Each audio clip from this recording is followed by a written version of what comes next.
So here is our blueprint for today. We'll start with the foundations of moving things, rev up the calculus engine, dive into the core equations of motion, tackle gravity and falling objects, decode some kinematic graphs, and finally put it all together into the master framework. All right, let's jump right into Section 1, Foundations of Moving Things, starting with the observer effect. You know, it's wild when you realize that motion is essentially an illusion. Just think about it. If Mintu is standing completely still on the side of the road, a passing car is clearly moving forward at a velocity we'll call v. But let's shift gears and look at the exact same situation from the perspective of Chintu, who is sitting perfectly still inside that very car. To Chintu, he isn't moving at all. Instead, Mintu and the entire road are rushing backward past him at negative v. This brilliantly illustrates our very first rule. Motion depends entirely on your frame of reference. It's all about the specific origin point and axes you use to measure everything else. Now, before we actually start measuring this motion, we have to separate our measurements into two distinct buckets. First up, we have scalars. Scalars are just raw amounts, or magnitudes, and they are strictly positive. Think of things like temperature or the total amount of gas in your car's tank. Then we have vectors. Vectors care deeply about direction. They require magnitude, sure, but also an arrow pointing somewhere. And that means they can absolutely be negative if they point opposite to your chosen direction. Honestly, confusing these two, that is literally the #1 reason people fail motion problems. Let's make this super concrete. Think of distance as a messy, winding path you might take to get somewhere. That's our scalar. But displacement, that's our vector. It is the absolute shortest straight-line path from point A to point B, completely regardless of how you actually got there. Oh, and here's a pro tip for you. If you ever need to instantly find the straight-line displacement on a circular arc, there's a fantastic shortcut. You just use 2 times the radius multiplied by the sine of the angle theta divided by 2. Seriously, keep that in your back pocket. It saves pages of geometry. Okay, when calculating average speed, people make a very common mistake. They just try to average the velocities together. Do not do that. The absolute golden rule here is to always divide the total distance by the total time. However, and this is great, we do have some amazing mathematical shortcuts to bypass the long division. If an object moves for equal time intervals, then yes, you can simply average the speeds, add them up, and divide by the number of intervals. But if it moves over equal distance intervals, like driving to a town and returning on the exact same road, you use a harmonic mean shortcut, 2 times v1 times v2, all divided by v1 plus v2. Moving right along to Section 2, the calculus engine. This is where we learn how to handle variable acceleration. I want you to picture this engine as a beautiful, closed loop. If you have an object's position and you want to move forward to find its velocity, you differentiate with respect to time. Need acceleration? Differentiate again. But if you only have acceleration and you need to work backward to find velocity or position, you do the opposite. You integrate with respect to time. And there's a really cool time-independent override built into this engine. If you need to find acceleration, but your velocity is given in terms of position x instead of time t, you simply multiply velocity v by the derivative of v with respect to x. Boom, problem solved. Now don't panic if your calculus is a little rusty. To make that engine run smoothly, you really just need a few basic cheat sheet rules. You do not need a whole semester of college calc for this. The most important one by far is the power rule. When you differentiate an expression like t to the power of n, it simply becomes n times t to the power of n minus 1. You just multiply by the exponent and then drop the exponent by 1. And integrating? That's exactly the reverse. Raise the exponent by 1 and then divide by that new number. So the absolutely crucial point here is just remembering this 4-step ladder. Position, velocity, acceleration. You step downward into smaller, instantaneous rates by using derivatives, and you climb back up to big picture totals by using integrals. Okay, let's open another drawer in our toolbox.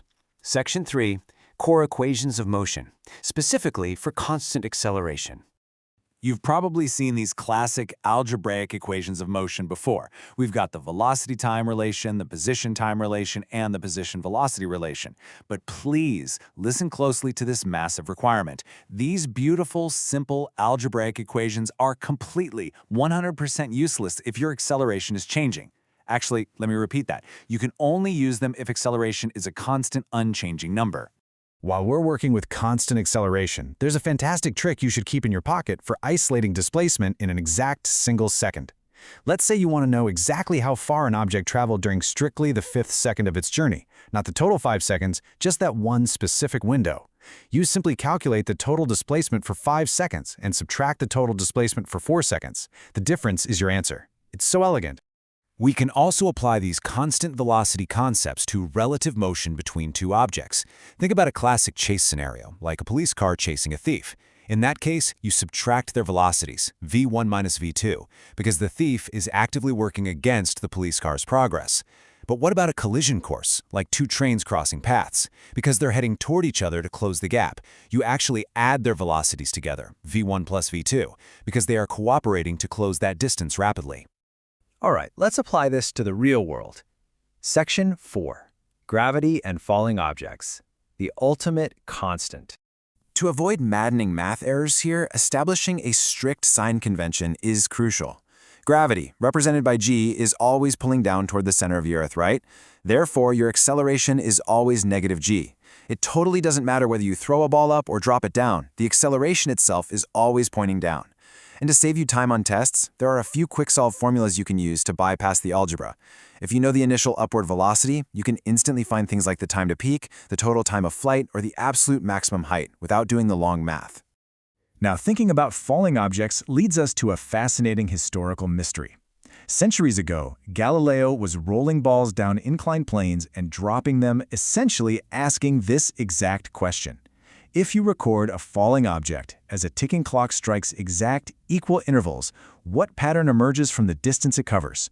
What he found was brilliant. It's known as Galileo's core law. If a body falls from rest, the distances it covers in consecutive equal time intervals always form a ratio of exact odd numbers. In the first second, it falls 5 meters. In the next single second, it falls 15 meters. In the next, 25 meters. The ratio is exactly 1 to 3 to 5 to 7. It's this beautiful, hidden mathematical symmetry baked right into the fabric of gravity. Moving on to our final lens. Section 5. Decoding kinematic graphs. This is all about visual data. I highly recommend you take a mental snapshot of this concept. When you're looking at a graph, you really only have two geometric tools at your disposal: the slope of the line and the area under it. Finding the slope of a position-time graph yields your velocity. Finding the slope of a velocity-time graph yields acceleration. Conversely, if you calculate the geometric area under an acceleration graph, you get the change in velocity. And the area under a velocity-time graph, that yields your total displacement. Now, once you learn to decode graphs, you get a superpower. You can instantly spot visual data that defies the laws of physics. We call it the Impossible Hall of Fame. For example, a circular graph for position fails the vertical line test, which physically implies the object is existing in two entirely different places at the exact same moment in time. No way! That's impossible. Similarly, any graph showing a decreasing total distance or speed dipping into negative numbers completely violates the rules of scalar magnitudes we established earlier. And just to prove how beautifully connected all these tools really are, you can actually derive our most famous algebraic equation purely through geometry. By finding the area under a velocity line, you are essentially just adding the area of a rectangle to the area of a triangle.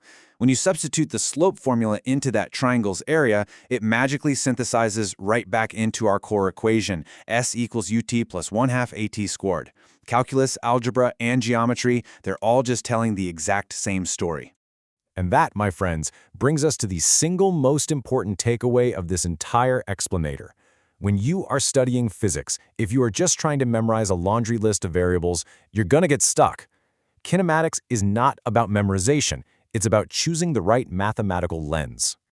To wrap things up, I want you to rely on this kinematics master framework. Whenever you face any motion problem, don't panic. Simply step back and ask yourself one guiding question. How is the acceleration behaving? If it's a constant number, deploy the equations of motion. If the acceleration is changing over time, fire up the calculus engine. And if the data is given to you visually, deploy your graph decoding skills. You now have the complete blueprint to solve anything they throw at you. So, what I want to know is, which tool are you going to master first?